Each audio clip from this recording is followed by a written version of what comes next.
Side into this shit. Recording. This is gonna get nasty. Alright. Hey everyone, this is Gage, Hellion here with Chloe. Is there any artist nickname or something? Just Courtney. Or Courtney. Sorry, I got that complete wrong name. A little bit. I got it right every other time, but yeah, anyway. We're here with Courtney. Thank you so much for tuning in to Smile TV, where shit gets weird. We're here at the Underground Rockshop at an art show, and she's one of the artists here, and I just asked her a few things, and what kind of work do you do? How would you describe it to people? What's important to you about it? Stuff like that. Start off with anything.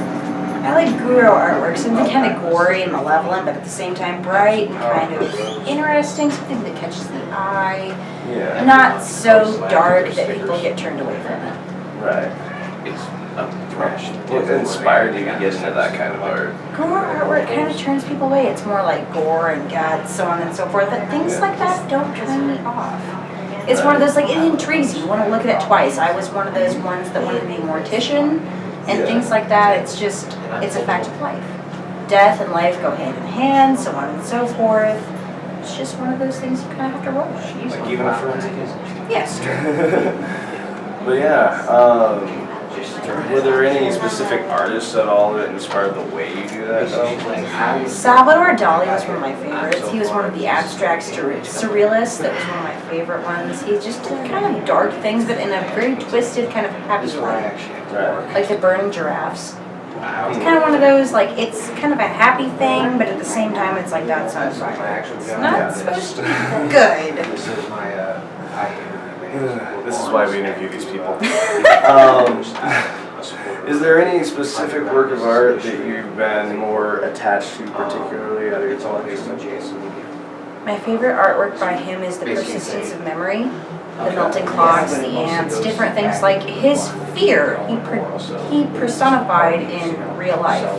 Yeah. Things that bother me are the ones that he personify in real life. Like the fear of death. People have the most fear of death, and I don't really have phobias. So phobias intrigue me. The fear of clowns, the fear of death, the fear of spiders. Never had that. I've never had a phobia of really anything. So it's interesting to see why people are so scared of what they're afraid of. Yeah. Because a grown man, 6'5", 6'7", can be afraid of a spider the size of a dime. Why? Why are you afraid of that? I'm only 5'5". Why would you be afraid of something that's smaller than you? Oh, I'm 6'2", and I'm paranoid of the supernatural. Exactly. Why would you be afraid of that? You're bigger than that. At the same time, it's psychological. So you personify what you're afraid of. A lot of people are afraid of clowns. I like clowns. When I was a kid, I always loved clowns, and I never understood why people are afraid of clowns. I had I'll just put this short, I actually had a mascot at Metroland surprise me trying to hug me from behind when I was a kid and beat the shit out of him on accident. Just as a reflex, because I had coulrophobia. So I can relate to that sort of thing. Yeah. And see, being only 5'5", I've had friends that were 6'7", almost 7 foot tall. I've never been afraid of them. They're always bigger than me. They could potentially destroy me, but at the same time, I've never been afraid. Right. That's why I love working for haunted houses. You don't understand why people are afraid of what they're afraid of, but you want to understand that. The fact that they are afraid of what they're afraid of, that sheer terror, you don't know what it's like. It's phenomenal to experience that. I know, right?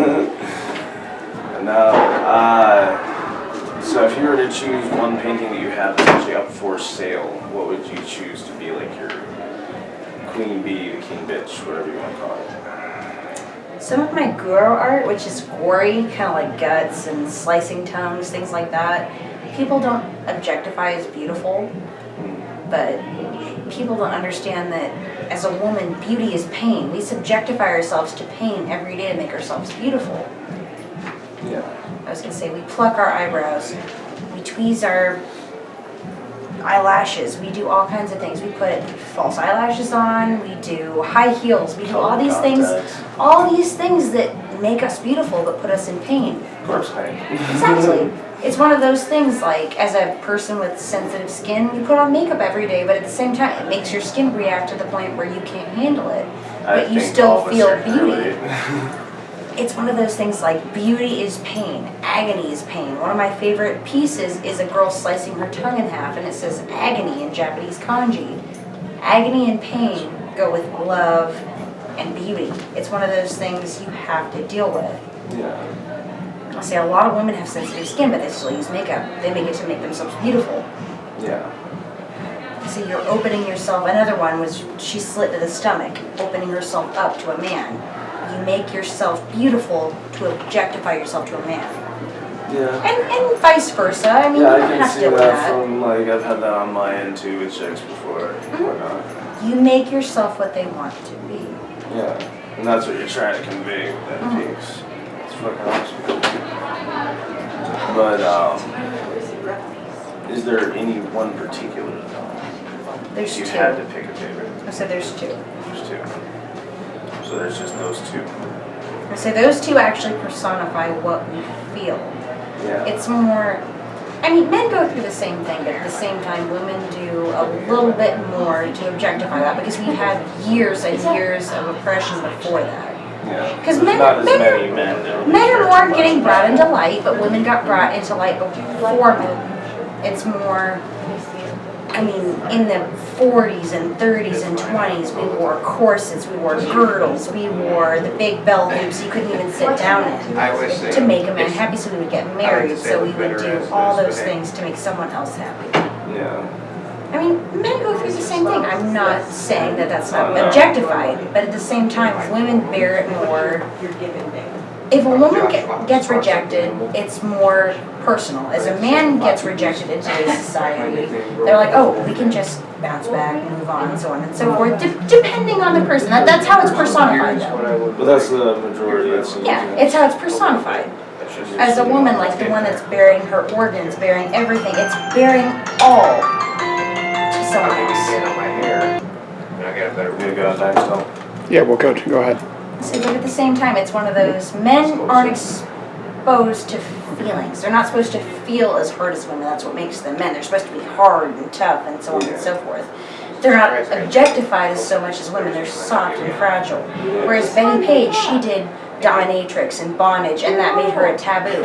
Where she was a strong woman, she was a masculine woman. Right. Nobody cared Well, for like that. somebody being as beefy and aggressive as myself, actually having a soft side. Exactly. No one They expects usually go that. see Gage, Hellion, Mr. Party Animal at the fucking metal concerts and then think, oh yeah, he's a sweetheart somewhere deep under. Or the man that I'm with who's 6'7", size 16 shoe, spoken, very kind of calm demeanor, and I'm the one that's 5'5", a fury. No one expects that. Right? It's the polar opposite, and that's not really fair. It really isn't. That's just deep as fuck. We just got in a whole conversation in the interview about philosophy because it's all what your art was depicting. You have to go that far and it still doesn't even touch everything of what it does. I really do commend you on what you've been able to do with this. And some of them, it's like, no offense, even simple. It's one of those things like a woman can be as strong as a man, and to the point where they get they're the man, but they're smaller than them. No one would ever condemn them for that. And I agree with that. I really do, because I've seen women like that. Yeah. I was gonna say, I myself, use the way that I was. You take care of yourself. If somebody comes at you, you take fucking care of yourself. You do not let a man fucking hit you. And that's the thing, is most people don't understand that. They think they're soft and cute and a little, no, that's not how I was raised. And that's the thing, is most people don't understand that people are like that. Women can do that. They can do that shit. And at the same time, both sides are, like a man can do that to a woman can do that to a man, so on and so forth. Like a guy can be soft, a woman can be very, very aggressive, so on and so forth. It's different standards compared to today. It's not the same way it used to be. Like in the 50s where the woman stayed in the kitchen, so on and so forth. The man went out and was the breadwinner. It's not like that. And it shouldn't be like that. Alright. So at this point, we're going to go ahead and cut away to Mr. Smilez to showcase one of those paintings that you have for sale that you picked out for your favorites.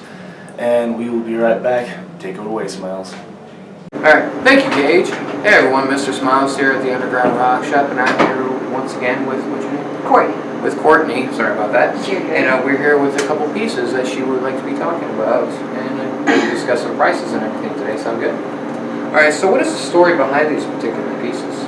This is Guru style artwork. It's more gory, kind of morbid-esque, but at the same time very bright and colorful. Mm-hmm. It's kind of more of the feminine-esque of how beauty is pain, so on and so forth. Mm-hmm. I was going to say women show themselves off, like bare their whole soul to a man, but at the same time, men do the same, but not so much as a woman. Yeah. So we force ourselves into tight clothes, tight shoes, and make ourselves more attracted to a man. Same with this one. Mm-hmm. I was going to say it's bearing your whole soul to a man at the same time as, I mean, like I said, guys do the same thing, but it's not as extravagant. Mm-hmm. Well, that also comes to the question of what is the particular names for these pieces of art? Oh, goodness, I'm trying to remember. It's been a while. Okay, that's fine. I was going to say that one's Rubenesque and that one's Dead Alive. Okay. It's based off of the old school, I can't even think of the name right now. I'm losing it. Evil Dead, the remake where she slices her tongue in half. Mm-hmm, mm-hmm. Oh yeah, I saw kind of an inspiration on that. I just know she has a nipple. Hi. She has a nipple. Yeah, and also the question comes up is what are the hammer prices for both of these? Hammer prices? That one's 25, that one's 35. Well, 35, that's a pretty good price. How long did it take you to do these pieces? That one took about an hour, that one took an hour and a half. Wow, that's phenomenal. You probably pop these out like a freaking bike and just pop, pop, pop, pop, pop. I'm kidding, that's terrible. You think so, but not so much. Yeah, I know exactly how you feel on that. Well, if someone were to purchase these, how would they be able to get these from you? I have a Facebook online, but at the same time I come to the art shows. This is my first exhibiting art show, but I've been to about 5 or 6 of the viewing art shows. Okay then. So, I say either way. Alright, nice, nice, nice. Well, what did you use to create these? Are these pencil and then... Both of these are pencil and watercolor. Pencil and watercolor, wow, that's really nice. Good combination. Well, the standard combination, of course, but you get my point. I'm trying to be fluent. Well, thank you so much for showing us these today. And I noticed you brought another piece over. Is there a chance we could take a look at that one? Let's see, this one is acrylic and oil. Oh, nice. I like this one. It's pretty thick. What's the story about this guy right here? This one is the world views, like in sexuality based, a woman, but at the same time she does not view herself as society views her. Like in the sexual industry, they view them a certain way, but they don't see themselves as the same way. Okay then. How long did it take to make this piece? 2 or 3 hours, I think. Not bad, not bad. What's the hammer price? Hammer price is about 35. 35? That's not bad, especially for the size and how durable this thing really it's feels. Thick. It's like wow. Not to knock on it or anything, but this is a pretty big piece of party board. Okay, I'm not. What's it on? Is it on a regular canvas? That one's thick canvas. It's not stretched canvas, just basic like stock canvas. Okay then. Well, this is phenomenal. What's the name of this piece? That one's the basis we had to do a synopsis in art class, and it was based off Pink Floyd's artwork. Now I see it. Yep. Okay. And that's a great homage to a great artist in my opinion. So are all these available for purchase? Yes. Well, obviously, I'm a G, and I caught it. Well, that was. What's your name one time? Courtney. All right. Sorry, I'm terrible with names, and I need to quit drinking. That was Courtney, and I'm going to take it back to Gage. So go ahead. All right. So is there anything like a finish or a closer on this you'd want to put on it, like message that you're trying to send with your art or advice for future artists and so on? Be you. Don't be firm, don't be soft. Be what makes you you. It shouldn't matter what the world says. If you're a woman who's masculine, be masculine. If you're a guy who's soft, be soft. Be fucking you. It shouldn't matter. Right. Well fucking spoken in language that I speak quite fluently. All right. Intervention. What's up? This chick is fucking awesome. She needs to be in a band or something. Yeah, man. Front woman punk band. That's what You she play needs to music? fucking be. I used to sing blues. Fuck yeah. We need to do sometime. So this has been Courtney, right? Yeah, got it right this time. Okay. Alright. And this has been Gage Hellion. Thank you so much for tuning in to Smile TV, and remember to smile because we're always watching.